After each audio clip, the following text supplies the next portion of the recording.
रीतिकाल के जो प्रसिद्ध या प्रतिनिधि कवि की बात करें तो बिहारी जी आते हैं, और इनकी कोई भी स्वतंत्र रचनाएं हैं वो ज्यादातर नहीं है, एक ही लिखी थी इन्होंने, वो है बिहारी सतसई। ठीक है, जहाँ से मुझे तथ्य वगैरह मिले हैं उसी से उठाए हैं। जो बीए की बुक्स है वहीं से भी ये इसको लिया गया है, क्योंकि हमारे ये एक प्रतिनिधि कवि हैं, तो और हमारे जो सिलेबस के अंदर मास्टर कैडर के अंदर भी मेंशन अलग से किए हैं।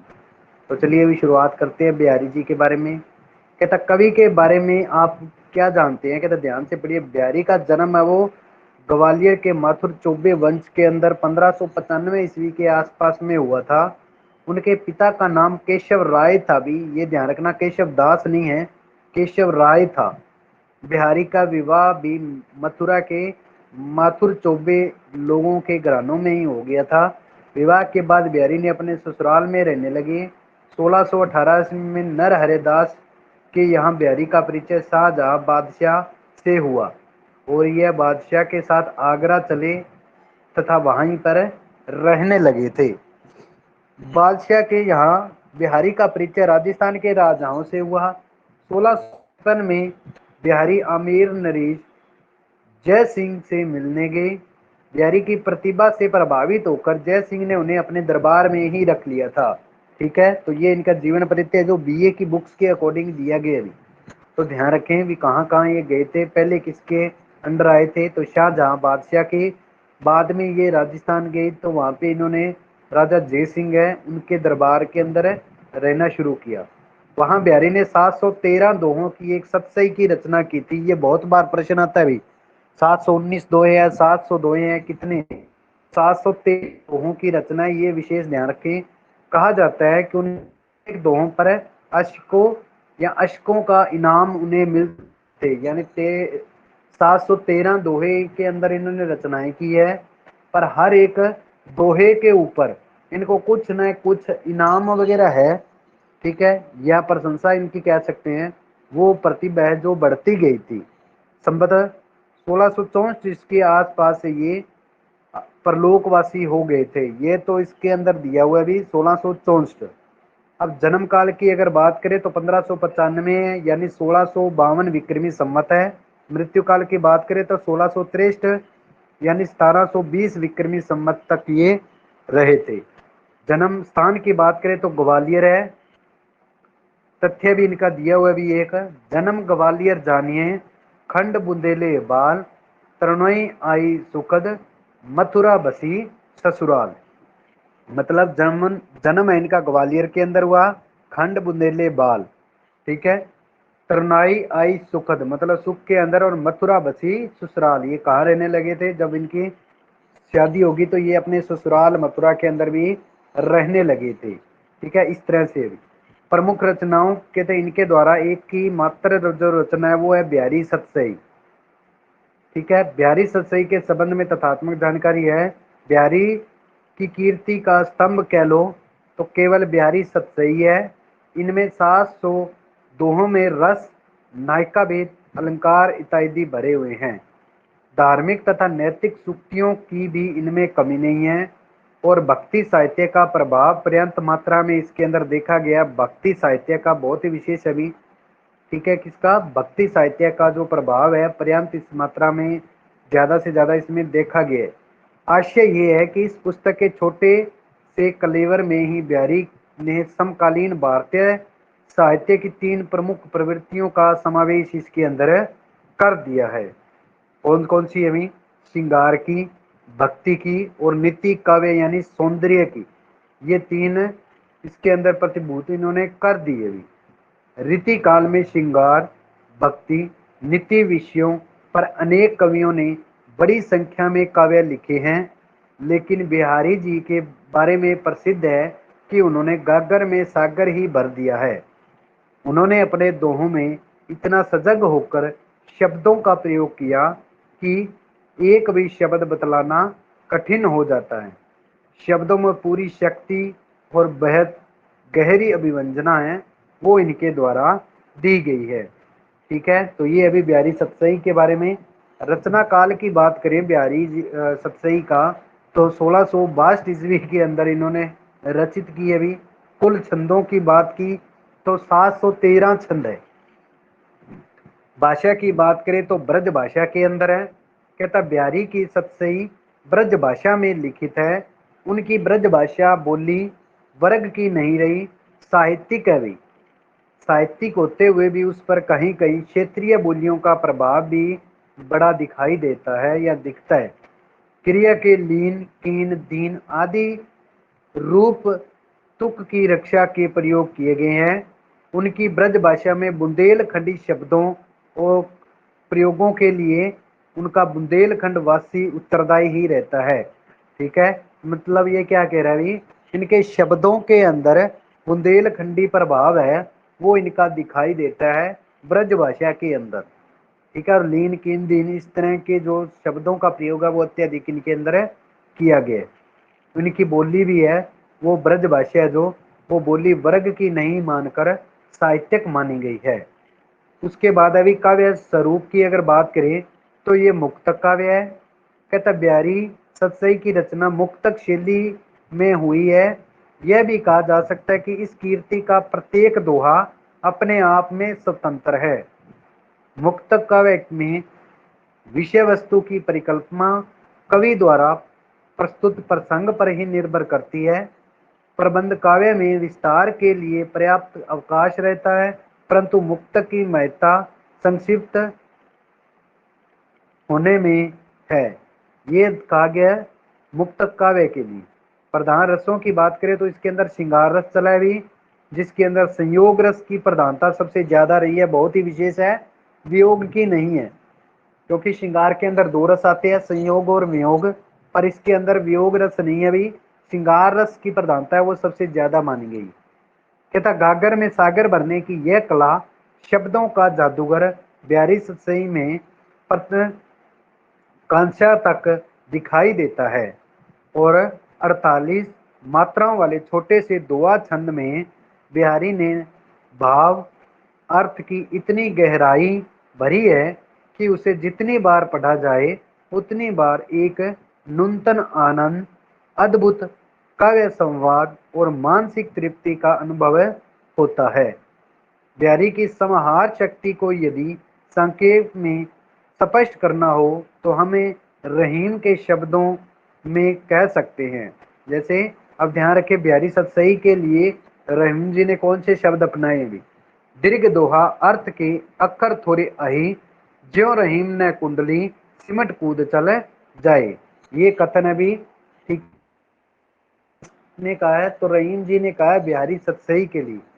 अर्थात कहता जिस प्रकार एक नट छोटे से घर में सिमट कर कूद कर निकल जाता है, उसी प्रकार दोहे के थोड़े से अक्षरों में बड़े विशाल अर्थ सिमट कर रह जाते हैं, यहाँ समाये रहते हैं। और इनका जवलत प्रमाण है, क्या प्रमाण है, बिहारी सतसई। ठीक है, अर्थात इसका बात ये है, अभी गागर में सागर बनने वाली भी बात है दोहों के लिए। यानी दोहा है अगर उसे पढ़ते हैं तो वो एक छोटा सा दिखाई देता है, पर उसका अर्थ ग्रहण करें तो बहुत ही विस्तार पूर्वक होता है। उसके बाद अभी आचार्य शुक्ल के कथा अनुसार की अगर बात करें तो जिस कवि में कल्पना की समाहार शक्ति के साथ भाषा की समाज शक्ति जितनी अधिक होगी उतना ही वह मुक्तक की रचना में अधिक सफल होगा। इससे मुक्तक काव्य की दो कसौटियां स्पष्ट होती हैं। प्रथम कल्पना की समाहार शक्ति होती है, द्वितीय भाषा की समाज शक्ति होती है। ये कथन कहा गया आचार्य रामचंद्र शुक्ल के द्वारा। किनके लिए कहा गया है तो ध्यान रखें भी बिहारी सतसई के लिए कहा गया है। भी मुक्तक काव्य के अंदर दो कसौटियां होती हैं, प्रथम होती है कल्पना की, द्वितीय होती है भाषा की। कहता है इस दृष्टि से बिहारी सतसई में निसंदेह मुक्तक कला की चरम सीमा है वो दिखाई देती है। उदाहरण तौर पर देखें तो बिहारी का एक प्रसिद्ध दोहा ले सकते हैं, कहत नटत रिझत खिजत मिलत खिलत लजियात, बहर मौन में करत है नैनन से जो बात। भरे मौन, ये भरे कह सकते हो महान, बड़े महान में करत है नैनन से जो बात। ये आपने पढ़ा होगा भी इसका। ठीक है, कथन भी शायद आपको आता होगा, अगर नहीं आता तो एक्सप्लेन कर देते हैं भी। इसके अंदर क्या होता है, एक प्रेमी होता है, एक प्रेमिका होते हैं। एक भवन के अंदर बैठे होते हैं, सभी लोग वहां पे होते हैं, पर कहता कहत नटत रीजत खीजत, ना वो कहता है, ठीक है, रीजती है वो सामने बैठी, खीजती भी है, मिलत खिलत लज्जियात, और मिलने खिलने के लिए वो लज्जियात यानी शर्म महसूस करते हैं, लज्जा महसूस करते हैं। पर बड़े भवन में करत है, यानी बड़े भवन के अंदर वो बैठे हैं, और नैनन ही सो बात, और बड़े भवन के अंदर बैठे बैठे नैनन से यानी आंखों से वो आपस के अंदर बातें कर रहे हैं। ये बिहारी जी का प्रसिद्ध दोहा है। कहता कवि के संदर्भ में विषय तथ्यात्मक जानकारी है। पिता के नाम की अगर बात करें तो केशव राय है। यह निबात संप्रदाय के महंत नरहरि दास जी के शिष्य स्वीकार किए गए हैं। आश्रयदाताओं की अगर बात करें तो जयपुर के कछवाहा वंश के शासक मिर्जा राजा जयसिंह थे। बिहारी को रीति काल का प्रतिनिधि कवि है, वो भी कहा गया है अभी। ठीक है, बहुत ही विशेष तथ्य हैं, बार बार आ रहे हैं तो समझ लीजिए भी बीए की या अलग बुक्स में से सर ने उठा के यहाँ पे ऐड किया होगा। ठीक है, जब नोट्स तैयार करते हैं तो बार बार रिपीट कई बार हो जाता है, तो आप जो रिपीट हैं उसको अच्छे से करें। ठीक है, अलग बुक्स में से ये लिया गया कथन है। बिहारी द्वारा 1645 ईस्वी में जयपुर के आगमन पर रचित निमन दोहे पर प्रसन्न होकर राजा जय सिंह ने इनको काली पहाड़ी नामक गांव पुरस्कार में दिया था। बहुत ही विशेष है। जयपुर के आगमन पर यानी जयपुर के गमन करने पर इन्होंने प्रसन्न राजा को जय सिंह को एक जो दोहा है वो सुनाया था अभी, जिससे उन्होंने प्रसन्न होकर इन्हें काली पहाड़ी नामक एक गांव है जो पुरस्कार में दिया। कहता आगे प्रत्येक छंद की रचना पर इन्हें एक मोहर पुरस्कार देने का भी संकल्प इनके द्वारा किया गया था। और कौन सा दोहा था अभी? ना ही पराग ना ही मधुर मधु, ना ही विकास इही काल, अली कली सो बंध्यो, आगे कौन हवाल। ये दोहा इनके द्वारा बोला गया था। ठीक है, जिसके कारण राजा जय सिंह ने इन्हें काली पहाड़ी नामक गांव है वो पुरस्कार में दिया था। और इस दोहे की भी व्याख्या ये है अभी जो आगे लिखा हुआ है। कहता जो बवरा पराग और मधुर मधु से रहित एक बिना खाली कली में ही इतना मस्त है, कली के खिलकर फूल बनने पर उसकी क्या दशा होगी। अब ध्यान से देखिए, ये भोग विलास के अंदर बात कर रहे हैं कि एक भवरा या पराग और मधुर या पराग या मधुर, इन दोनों ही नहीं, यानी फूल के अंदर है ही नहीं, उसके रहत बिना अगर कली है, कली उसे मिली है, तब भी वो इतना मस्त घूम रहा है। अगर कली बनकर उसे अगर फूल मिल जाता तो उसका तो कोई ठिकाना ही नहीं रहना, या उसकी दशा क्या हो जाती।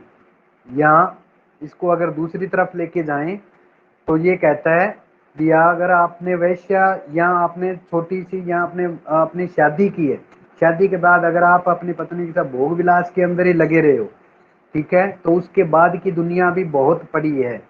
ये वो बात कह रहे हैं, ठीक है, बिहारी जी। क्योंकि कहता किंतु इसके अंदर होता क्या है, किंतु कवि का अभिप्राय इतना ही नहीं है, यह इस दोहे द्वारा अपनी नवोदा पत्नी के प्रेम में अंधे होकर राजा जय सिंह को सावधान करना चाहते हैं। साथ ही विलासिता में डूबे अन्य कर्तव्य से विमुख व्यक्तियों को संकेत करने का भी उनका उद्देश्य है।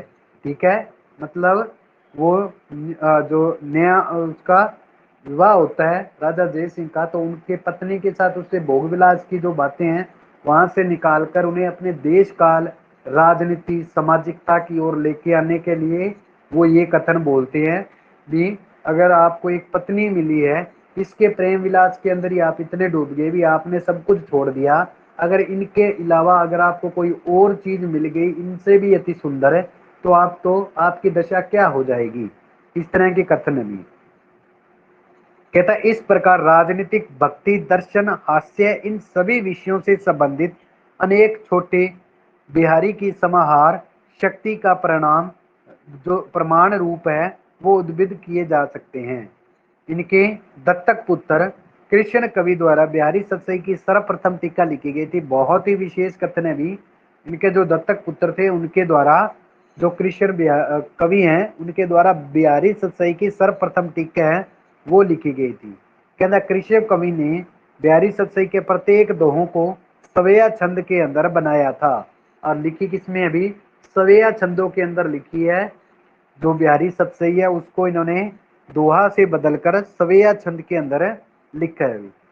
जॉर्ज अब्राहम ग्रेसन ने बिहारी सतसई की प्रशंसा करते हुए कहा है कि संपूर्ण यूरोप में बिहारी सतसई के समक्ष कोई रचना प्राप्त नहीं होती है। ध्यान रखें, किसका कथन है?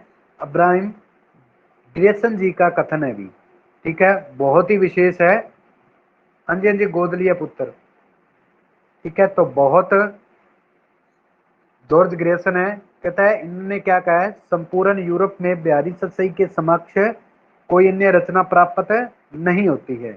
बिहारी सतसई की भूमिका में रचना में डॉक्टर पदम सिंह शर्मा ने बिहारी सतसई को शक्कर की रोटी कहकर पुकारा है। बहुत ही महत्वपूर्ण कथन है अभी, शक्कर की रोटी। ठीक है, किसने कहा है? तो पदम सिंह शर्मा के द्वारा बिहारी सतसई की भूमिका में कहा गया है। ये ध्यान रखना भी, बिहारी सतसई अलग होता है और बिहारी सतसई की भूमिका वो भी पूछ लिया जाता है। ठीक है, तो इसको सही तरीके से याद करें, पूछा क्या गया है। ठीक है, तो इसने किसको कहा है? जैसे हम पल्लव की और पल्लव की भूमिका इस तरह से मानते हैं ना, तो इसको ध्यान रखें, बिहारी सतसई की भूमिका के अंदर कहा गया है, भूमिका है उसको कहा है शक्कर की रोटी। हिंदी साहित्य में देव बड़े या बिहारी नाम का विवाद है, ये एक बार चला था। इसका वास्तविक जन्मदाता की बात करें तो मिश्र बंधु माने गए हैं। ठीक है, मिश्र बंधु ने कहा पहले देव बड़े हैं या बिहारी बड़े हैं, तो ये विवाद इनके द्वारा छेड़ा गया है, मिश्र बंधुओं के द्वारा। ठीक है, पर इसका जो निवारण है वो आगे हुआ है। कहता है इस विवाद का निम्नलिखित 4 विद्वानों ने इसके अंदर भाग लिया था। पहले आते मिश्र बंधु, इनकी रचना थी हिंदी नवरत्न 1910 वाली। कहता है इन्होंने देव को बड़ा माना है बिहारी से। दूसरी है डॉक्टर पदम सिंह शर्मा कमलेश, इनके द्वारा बिहारी सतसई की भूमिका ने में बिहारी जी को बड़ा माना गया है। उसके बाद आते हैं कृष्ण बिहारी मिश्र, इन्होंने देव और बिहारी में से देव को बड़ा माना है। उसके बाद आते हैं लला भगवान दीन, बिहारी और देव में बिहारी जी को बड़ा है जो वो मानते हैं। तो ध्यान रखें, मिश्र बंधुओं ने देव को बड़ा माना है, पदम सिंह ने बिहारी जी को, क्योंकि बिहारी सतसई की भूमिका की इन्होंने प्रशंसा की थी, तो बिहारी को बड़ा माना है। कृष्ण बिहारी जी हैं, इन्होंने देव को बड़ा माना है। लाला भगवान दीन है, इन्होंने बिहारी को बड़ा माना है। ठीक है, मिश्र बंधुओं का ध्यान रखें, देव को बड़ा माना है, पदम सिंह ने भी देव को बड़ा माना है, सॉरी बिहारी को बड़ा माना है। उसके बाद कृष्ण बिहारी है, तो बिहारी इनका लास्ट है, पहले क्या आता है कृष्ण। तो बिहारी और देव का जो चला था, तो बिहारी बाद में रखा है इन्होंने, कृष्ण यानी देव है वो पहले रखा है, तो देव को इन्होंने बड़ा माना है। इस तरह से इसको याद कर सकते हैं। उसके बाद है हजारी प्रसाद द्विवेदी जी ने बिहारी सतसई को रसिकों के हृदय का घर नाम से संबोधित किया है। सूरदास से बिहारी दोनों ही नायिका के रूप की राधा का वर्णन इनके द्वारा किया गया। ध्यान रखना भी इस कथन को, सूरदास व बिहारी दोनों ने ही राधा की नायिका के रूप में राधा का वर्णन किया है, परंतु सूरदास की राधा मूक थी, मूक यानी गूंगी। ठीक है, उसके कथन ज्यादा नहीं आए हैं। और बिहारी की राधा है वो वाचाल मानी गई है, वाचाल यानी उनके कथन सबसे ज्यादा इसके अंदर है माने गए हैं। उसके बाद है बिहारी सतसई में श्रृंगार रस का अधिक प्रयोग हुआ है, परंतु इन्होंने भक्ति नीति और संबंधित पद है जो इनके अंदर जोड़े हैं। भक्ति पद्धति, अगर भक्ति पद अगर देखें तो मेरी भव बांधा हरो, राधा नागर सोए, जातन की छाई परे, श्याम हरित दुई होए। ये भी कथन है इनका भक्ति परक जो बिहारी सतसई के अंदर है। कहता नोट, यह बिहारी सतसई का प्रथम छंद माना गया है जो मंगलाचरण के रूप में प्रस्तुत किया गया। बहुत ही महत्वपूर्ण है। बिहारी सतसई की शुरुआत कब होती है? मेरी भव बाधा हरो, राधा नागर सोए, इस कथन से होती है। उसके बाद नीति की अगर बात करें, नीति से, तो नीति से अभी नर की अरु नल नीर की गति एक कराए जो, जे तो नीचो होई चले, ते तो ऊंचो होए। ये कथन भी है, नीति संबंधी कथन है भी, ये भी बिहारी सतसई का है। विशेष तौर पर ध्यान रखें भी इन कथनों के बारे में, भी भक्ति परक कौन सा कथन है, नीति परक कौन सा कथन है। ठीक है, और जय सिंह को उसकी विलासिता से बाहर करने के लिए इन्होंने क्या कथन बोला है, इस तरह से जन्म संबंधी कौन सा है। उसके बाद आते हैं अन्य तथ्य। बिहारी सतसई के फारसी टीका है जो फिरंगी सतसई, वो आनंदी लाल शर्मा जोशी के द्वारा लिखी गई है। कहता सतसई परंपरा का सर्वप्रथम ग्रंथ है वो हाल कवि द्वारा गाथा सप्तशती और ब्यारी सतसई का प्रत्येक दोहे किसी न किसी गंभीर अर्थ को अवश्य प्रकट करता है। यह रचना गागर में सागर भर देती है, अर्थात थोड़े में बहुत अधिक प्रकट है वो कर देती है। किसी कवि ने इसकी प्रशंसा में लिखा है, सत सही रे दोहरे जो नाविक के तीर देखन में छोटे लागे घाव करे गंभीर। मतलब सत सही रे दोहरे, सत सही के जो दोहे हैं जो नाविक के तीर, नावक के जैसे तीर है, कहता देखने में छोटे लागे, वो तीर छोटे लगते हैं पर घाव करे गंभीर, पर घाव है वो बहुत ही गंभीर करते हैं। कहता बिहारी एकमात्र कवि हैं जिन्होंने ग्रामीण संस्कृति के विरुद्ध घृणा के भाव प्रकट किए हैं। बहुत ही विशेष है अभी, जो बिहारी जी कवि एकमात्र कवि हैं जिन्होंने ग्रामीण संस्कृति के विरुद्ध घृणा के भाव प्रकट किए हैं। उसके बाद अभी रीतिकाल में प्रमुख तीन संप्रदाय चली थी, अलंकार, रस और ध्वनि। कहता इनमें से बिहारी ध्वनि संप्रदाय के कवि माने गए हैं। ध्यान रखें भी, किस ध्वनि संप्रदाय के कवि हैं वो बिहारी जी माने गए हैं। दूसरा कथन है भी, राधा चरण गोस्वामी ने बिहारी को पीयूष वर्षी घनश्याम कहकर पुकारा है, जिसके उदय होते ही सूर व तुलसी ओछादित तो हो जाते हैं, यानी गायब हो जाते हैं। किसके आने से? बिहारी जी के आने से। लाला भगवान दी ने सूर, तुलसी और केशव के बाद हिंदी साहित्य के अंदर चौथा रतन माना गया है, वो बिहारी जी को माना है। कहता बिहारी के प्रेम संबंधी दृष्टिकोण यथार्थवादी माने हैं भी। ठीक है, बहुत ही महत्वपूर्ण है, इनका प्रेम संबंधी दृष्टिकोण है वो यथार्थवादी है, कल्पनावादी नहीं है। रामचंद्र शुक्ल ने बिहारी की भाषा चलती होने पर साहित्यिक है, वाक्य रचना व्यवस्थित है। ब्रज भाषा के कवियों ने शब्दों को तोड़ मरोड़ कर विकृत करने की आदत पाई है। बिहारी की भाषा इस दोष से मुक्त है भी। राधा कृष्ण दास मुहावरे और उत्प्रेक्षा के तो बिहारी लाल बादशाह ही थे। ये कहा है राधा कृष्ण दास के द्वारा भी, मुहावरे और उत्प्रेक्षाओं की अगर बात करें तो बिहारी लाल बादशाह ही थे। श्याम सुंदर दास ने बिहारी के शब्दों के साथ बलात्कार बहुत कम किया है। व्याकरण व नियमों का व्यक्तिक्रम उनकी रचनाओं में बहुत ही कम पाया जाता है। ये श्याम सुंदर दास के द्वारा इनका कथन कहा गया भी, बिहारी ने शब्दों का साथ है बलात्कार जो बहुत कम किया है, पर व्याकरण व नियमों का व्यक्तिगत उनकी रचनाओं में बहुत ही कम पाया जाता है। उसके बाद सतसई की प्रशंसा में इस समय बिहारी ने कथन कहा है, करी कमाई सतसई भरी अनेक संवाद। क्योंकि इन्होंने एक ही रचना की थी बिहारी सतसई, कहता एक के द्वारा ही क्या हुआ, करी कमाई सतसई भरी अनेक संवाद। ठीक है साथियों, तो ये था भी बिहारी सतसई और बिहारी जी के प्रतिनिधि कवि रीतिकाल के बारे में। ठीक है, तो आपको अच्छा समझ आया होगा भी सभी को। ओके, धन्यवाद सभी का।